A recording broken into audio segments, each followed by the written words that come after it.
This is my January truck update. In this video, I'm talking about the maintenance I did, the modifications I made, and the miles I drove on my 2019 6.7 PowerStroke. January was expensive. There was a lot to do because I had been putting stuff off because we moved from New Hampshire to Colorado for my wife's new travel nursing contract, and so I was overdue on some things. And again, mostly fluids and filters, but then there were a bunch of modifications that I also did in the month of January. On January 8th, I had to replace my CCV reroute hose barb because the hose extension that reroutes it out past my cab attaches with this cheap plastic barb and it broke. So probably gonna change that to brass soon. This was at 190,799 miles. I did all this. So the CCV barb, changed the front differential fluid, changed the rear differential fluid, replaced the serpentine belt, rotated the tires, changed the power steering fluid, greased the front end, and greased the slide pins. All regular maintenance. That was January 8th.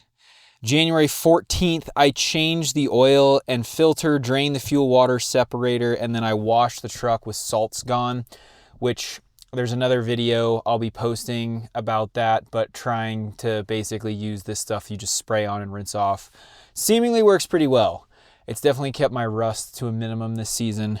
When I did my oil change, I also switched to Shell Rotella T6 from the AMSOIL Signature Series 5W40. Part of the reason for that is that when I've been doing the oil testing with AMSOIL, with Lake, number one, I get a lot of comments of people saying that you could just use a cheaper oil that will probably just work just as well, and it's half the cost, which is a fair comment. The other comment that makes me chuckle, and I've seen this on Lake's videos, is that we're part of some larger AMSOIL conspiracy theory and that AMSOIL actually isn't that good. But the test says otherwise, so I think you should probably go back to just telling people that the earth is flat.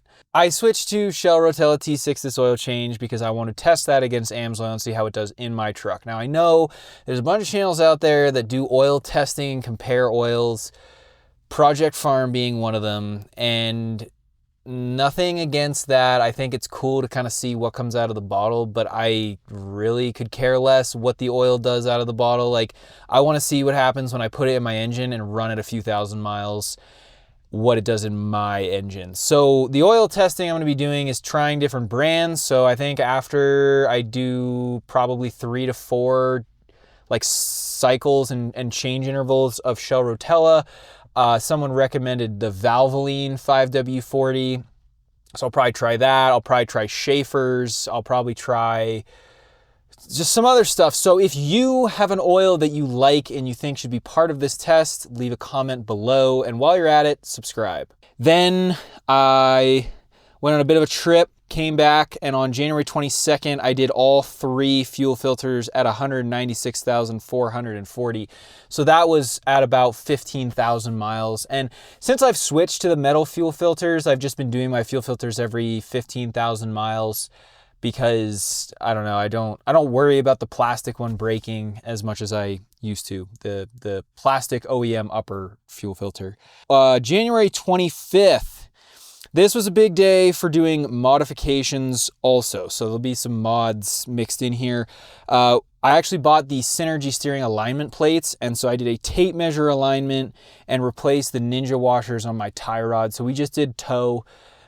The truck drives great, but I wanted to kind of move my toe out a little bit. It had been really towed in, and I think that was why I didn't get more than like 70,000 out of my Michelin Defenders. We mountain balanced new tires. So again, Michelin Defenders, got 72,000 miles out of those. Very happy with them. They're great tires, just not as good in the snow, mud, and dirt. So I got a set of BF Goodrich KO3s because I've been living in Colorado and my wife and I like to ski and we take the truck a lot. And I just did a road trip that was 5,000 miles and drove all the way to New Hampshire and back from Colorado, and like 3 of the days I was driving, it was like terrible wintry conditions, road ice and snow on the road, and the KO3s are unreal. They're so much better than the Defenders on ice and snow. It's actually unreal. On the 25th, after we did tires, we did flush all 4 brakes. So I like to do that every 50,000 miles just because the fluid gets old, breaks down. I don't like having spongy brakes. So we did the flush with .4 brake fluid. We changed the transmission oil and filter. We changed the transfer case oil, and we replaced the transmission cooler lines. So one of the issues that even the new Illumi-Duties have is you have steel trans cooler lines that run from your transmission up to the run up to that heat exchanger on the front, and they work great except for the fact that there's these plastic clamps that trap salt and brine against the steel, and it's very hard to clean them, and so you get rust. And so mine had started to rust, and I just replaced them with the SPE braided transmission lines, which supposedly flow better but are braided nylon, and it's a really easy replacement because you're not trying to work steel lines around all the contours next to the transmission up to the front of the truck, and you can just run those braided lines. The fittings are really nice. My brother did it for me, and he said it was like the easiest trans cooler line install he had ever done. So for what it's worth, if you need to do those, I would at least recommend going and checking your trans cooler lines, especially if you live where it's salty, and just take a peek up under the front, find your cooler, right? It's behind the valence there, and then you can just follow the lines back and just look for rust. Okay, so all that maintenance with the transmission, trans cooler lines, mounting the new tires, brakes, doing the tape measure alignment, that was at $196,747.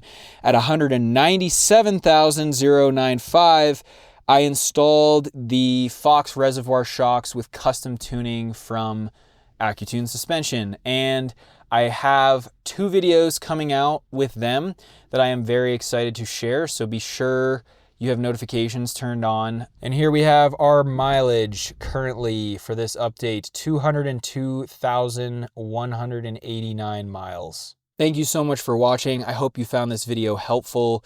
If you have any questions for me, leave a comment below, and we'll see you next time here on PowerStroke Maintenance. Cheers.